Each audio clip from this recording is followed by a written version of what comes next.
Hey guys, good morning and welcome back to another blog. आशा करता आप सब बढ़िया होंगे, खुश होंगे अपने लाइफ में। और ये दोपहर के 4 बज रहे हैं, मतलब गुड मॉर्निंग नहीं है। आजकल मैं ब्लॉग बहुत लेट शुरू कर रहा हूँ यार, पता नहीं मुझे क्या हो गया है। और भाई आज एक रीज़न और भी है, क्योंकि मैं ना सुबह बजट देख रहा था। बजट पता है क्या होता है तुम लोगों को? जैसा भारत सरकार है ना, वो हर साल एक बजट निकालती है और उस बजट में बताती है कि वो किसका खून चूसने वाली है। तो इस बार उन्होंने डिसाइड किया है कि वो खून चूसेंगे मिडिल क्लास का। मिडिल क्लास मतलब जो ऑर्गेनाइज सेक्टर में लोग हैं, उनका खून चूसने का काम करने वाली है गवर्नमेंट इस बार। तो निर्मला सीतारामन जी बजट प्रेजेंट कर रही थी और उस बजट की हाइलाइट्स में देख रहा था कि मतलब क्या क्या नई चीज़ें आई है बजट में। तो नई चीज़ तो ऐसे कुछ मुझे दिखी नहीं उसमें। पुराना ही पैटर्न है उनका। जो लोग दे रहे हैं उनको पूरा चूस लेने का, उनसे पूरा निचोड़ लेने का। तो ऐसा सीन हो चुका है। तो बजट के लिए एक्साइटेड था मैं, मतलब कि क्या क्या चीज़ें मिलेंगी भाई, नई नई। मेन तो मेरा एक्सपेक्टेशन था कि जो लोग टैक्स देते हैं तो उनको थोड़ा रिलीफ मिले, और जो लोग टैक्स नहीं देते हैं उनको टैक्स देने के लिए कैसे ये किया जाए उसके बारे में कुछ होगा। पर ऐसा तो कुछ मिला नहीं। उल्टा जो लोग टैक्स दे रहे थे उनके ऊपर और ज़्यादा टैक्सेशन आ गई और ज़्यादा उनसे टैक्स लिया जाएगा। और एक चीज़ उन्होंने ये कर दी कि हाँ, थोड़ा टैक्स स्लैब्स में चेंज कर दिया कि मतलब थोड़ा ही किया, अभी वो बताने लायक भी नहीं है। और फिर दूसरा चीज़ क्या कर दिया कि जो कैपिटल गेन होता है, मतलब मान लो कि आपने पैसे इन्वेस्ट किए कहीं पे। मान लो आपने स्टॉक मार्केट में 10 लाख रुपए लगाए एक साल में, और उन 10 लाख रुपए को एक साल बाद हो गए 11 लाख रुपए हो गए वो, या फिर 11,50,000 रुपये हो गए। 1.5 लाख रुपए आपको प्रॉफिट हुआ आपने वो स्टॉक मार्केट में लगाए हुआ पैसे के ऊपर। और अगर आपको वो 1.5 लाख रुपए निकालने हैं, तो वो निकालने के बाद पहले टैक्स हुआ करता था 10%। अब उन्होंने बढ़ा के कर दिया 12.5%। और मान लो कि आपने स्टॉक मार्केट में आज पैसा लगाया, आज आपने 10,000 रुपये डाले और कल आपके वो पैसे बढ़ के हो गए 15,000, और आपने सोचा कि वो 5,000 रुपये में निकाल लेता हूँ। तो शॉर्ट टर्म में जो आपका प्रॉफिट हुआ है, कैपिटल गेन हुआ है, उसके ऊपर 15% होता था पहले, अभी उसको 20% कर दिया। मतलब एक जगह नहीं छोड़ी भाई, एक जगह नहीं छोड़ी जहाँ पे बंदा है ना, मतलब पैसे कमाए और वो खुद के पास रखे। ऐसा ही चलता रहा ना भाई तो मुश्किल हो जाएगा यार। मतलब इतने खर्चे, इतने खर्चे, इतनी सारी चीज़ें, और सरकार बस उनसे पैसा लेती जाती है जो दे रहे हैं उनको ऑलरेडी। आप लोग बोलोगे भाई तुझे क्यों इतनी तकलीफ हो रही है भाई। मैं अपना किस्सा बताता हूँ। मान लो मेरे फैमिली से मैं पहली बार जॉब को लगा हूँ, और मैं मतलब मेरा पैकेज ठीक ठाक है, ठीक है। पर आप लोग देखो कि उस पैकेज से मुझे कितनी सारी रिस्पॉन्सिबिलिटीज़ है। जो हमारा बैकग्राउंड था, किसानी के बैकग्राउंड से आना, इतनी सारी चीज़ें, फिर हमें हमारा डेवलपमेंट करना है, आगे बढ़ना है लाइफ में, वो कर सकते हैं हम इस पैकेज के साथ अगर सरकार उसमें से थोड़ा कम टैक्स ले। टैक्स लो आप, कोई दिक्कत वाली बात नहीं। मान लो कि मेरा 12 लाख का पैकेज है और हर साल मुझे 12 लाख रुपए आते हैं मेरे अकाउंट में, और अगर सरकार उसमें से 3 लाख रुपए खुद रख लेगी, तो कितने लाख बचे मेरे पास? 9 लाख रुपए। 9 लाख में से भी मुझे कुछ पैसे कंपलसरीली इन्वेस्ट करने पड़ेंगे। मान लो मुझे 2 लाख रुपए इन्वेस्ट करने पड़े, कितने पैसे बचे? 7 लाख रुपए। उसमें से मुझे, अगर मैं मान लो पुणे जैसे सिटी में रहता हूँ, तो मुझे वहाँ पे रेंट भरना पड़ेगा, वो जाएगा 3 लाख रुपए। कितना पैसा बचा? 4 लाख रुपए। मान लो मुझे घर चलाने के लिए खर्चा ये करना है, तो घर चलाने के लिए ईजिली 1 लाख रुपए, एक नहीं भाई 2 लाख रुपए लगेगा।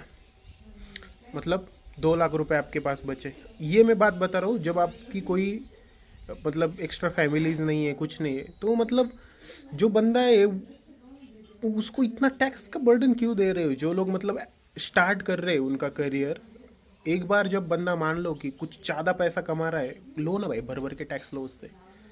पर आप लोग, थोड़ा सा डिफिकल्ट हो जाता है यार सिनेरियो। खतरनाक चीज़ हो रखी है। और ऊपर से मतलब टैक्स पे करने को भी कोई दिक्कत वाली बात है नहीं। टैक्स तो पे कर सकता है बंदा, खुशी खुशी पे कर देगा।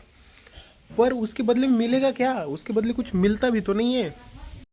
जब आप बाहर के कंट्रीज़ में होते हो, मतलब कुछ कुछ कंट्रीज़ में क्या है कि सरकार आपसे टैक्स लेती है पर उसके बदले आपको बहुत सारी चीज़ें प्रोवाइड करती है। जैसे हेल्थ केयर हो गया, एजुकेशन हो गया, अच्छे सड़कें हो गई, अच्छी फैसिलिटीज़ हो गई, अच्छा पब्लिक ट्रांसपोर्ट हो गया। ये सब चीज़ें सरकार आपको प्रोवाइड करने की कोशिश करती है और अच्छी चीज़ें देती है अगर आपसे वो इतना टैक्स ले रही है तो।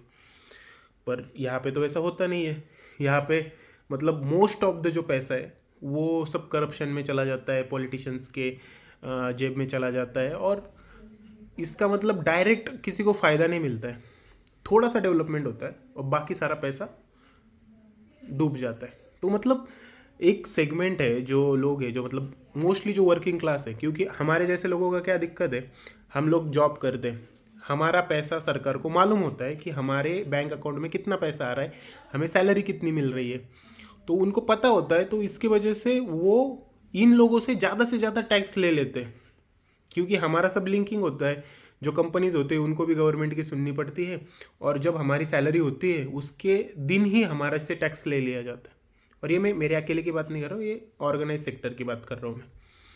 वेर एज जो बिजनेसमैन लोग होते हैं या फिर जो जिनका मतलब कोई अता पता नहीं होता, छोटे मोटे जो वेंडर्स वगैरह होते हैं, इनका कोई लिंकिंग नहीं होता है गवर्नमेंट से, इनके पास कितना पैसा आता है कितना जाता है और ये कुछ भी मतलब चीज़ें दिखा सकते हैं, खर्चे दिखा सकते हैं, ये सब चीज़, तो उनको टैक्स बचाने का बहुत ज़्यादा ये होता है, चांसेस होते हैं। वैसे हम लोग नहीं बचा सकते टैक्स ज़्यादा।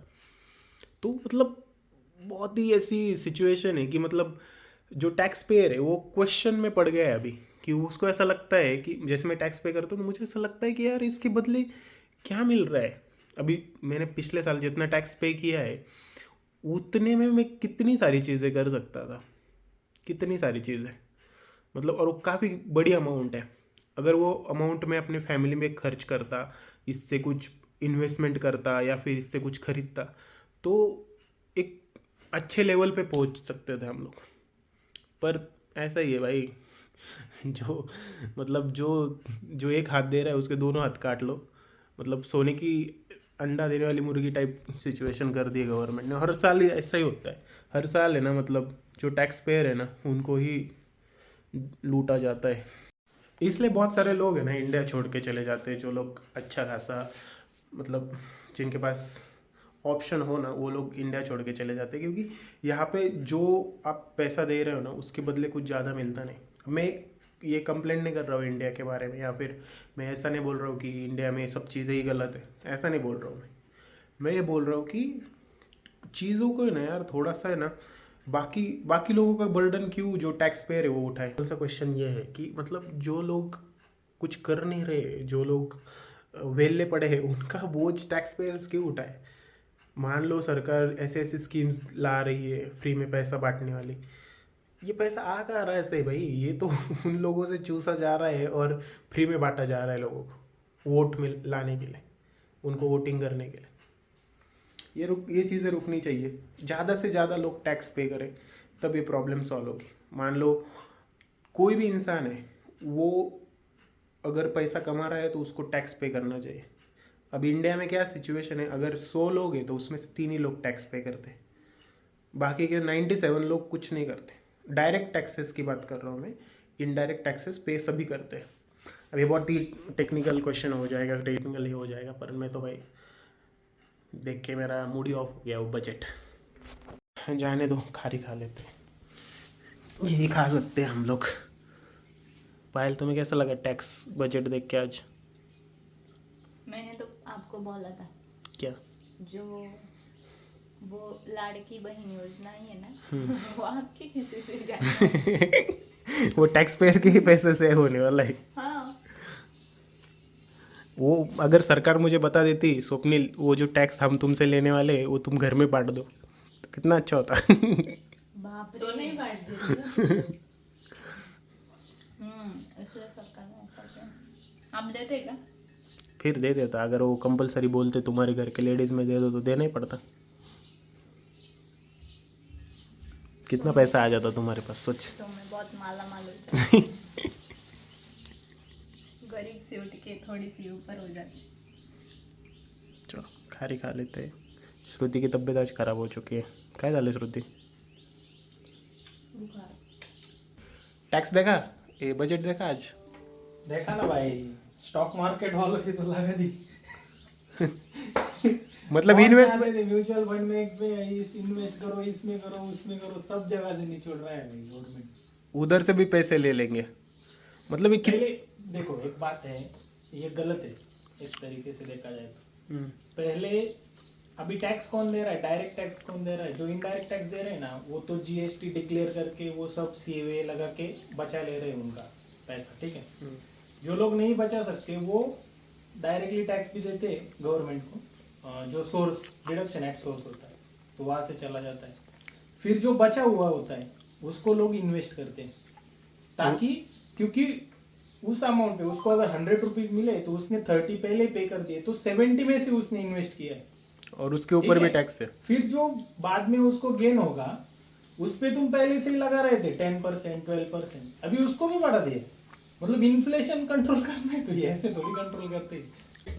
मुझे लग रहा है जो इंसान टैक्स दे रहा है ना, उससे उसका चड्डी भी उतार लो, ऐसा कर दिया है। अभी देख, अदानी इतना टैक्स नहीं पे करता है क्योंकि अगर उसकी कंपनी लॉस में चली गई तो उसको टैक्स नहीं देना होता है, ऐसा रूल है। वो दिखाते हैं वैसा। हाँ, तो अगर वो लॉस में जा रहा है तो उसके एम्प्लॉय से कैसे टैक्स दे रहे हो तुम? मतलब उसके एम्प्लॉय से उसका एम्प्लॉय प्रॉफिट में चल रहा है और उसकी कंपनी लॉस में चल रही है, तो नहीं, ये गलत चीज है थोड़ी सी। हाँ, तो समझ तो नहीं रहा है। डायरेक्ट टैक्स जिनसे ले रहे हो ना, तो उनको थोड़ा बेनिफिट देना चाहिए था, क्योंकि आपने इनडायरेक्ट टैक्सेस को तो रेगुलर करना छोड़ ही दिया है लगभग। टोस्ट खाते हैं भाई, जाने देते हैं, जितना जाना है टैक्स जाएगा। सिंपल सी बात बताता हूँ, अगर मैं 12 महीने पैसे कमा रहा हूँ ना, उसमें से 3 महीने सरकार मेरे से ले लेती है।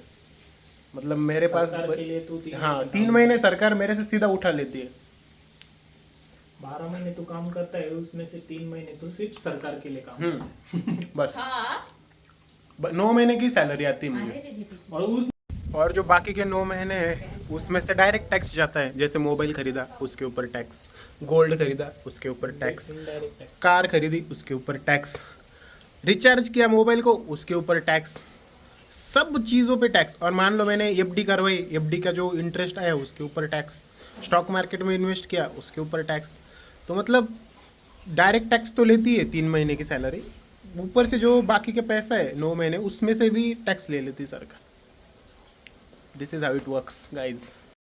एक चीज़ है कि सरकार है ना बिजनेसेस को थोड़ा है ना मतलब रिलैक्स रखती है, क्योंकि वो क्या करते हैं एम्प्लॉयमेंट जनरेट करते हैं ना, तो बिजनेसेस क्या करते हैं 2-4 लोगों को जॉब दे देते हैं, इसलिए सरकार उनको थोड़ा सा कंसेशन देती है टैक्स में। पर बिजनेसमैन लोग क्या करते हैं उसका फ़ायदा उठा लेते हैं, इतने खर्चे दिखाते उनके प्रॉफिट पे टैक्स होता है, हाँ बिजनेस के तो वो प्रॉफिट पे टैक्स होता है। मुझे लग रहा है यार थोड़ा सा गवर्नमेंट ने सोचना चाहिए। एटलीस्ट 2-4 चीज़ें कर सकते हैं। एक तो टैक्स स्लैब बढ़ा दो, 10 लाख रुपए तक टैक्स ही मत लो भाई। और कोई बंदा 20 लाख तक कमा रहा है तो उससे कम से कम टैक्स लो। अगर कोई उससे ज़्यादा कमा रहा है उससे थोड़ा ज़्यादा टैक्स लो। और जो बंदा 50 के ऊपर कमा रहा है ना उससे लो भाई टैक्स तो, पर तब तक मत लो टैक्स लोगों से। रिवा क्या कर रही है? रिवा कहाँ आ गई है? रिवाज थोड़ी सी मामा को देखने आई है वो। रेवड़ी, ए रेवड़ी। ये देख ना गाल पे क्या किया, देख। हाँ नाखून लग गया शायद उसे। रिवा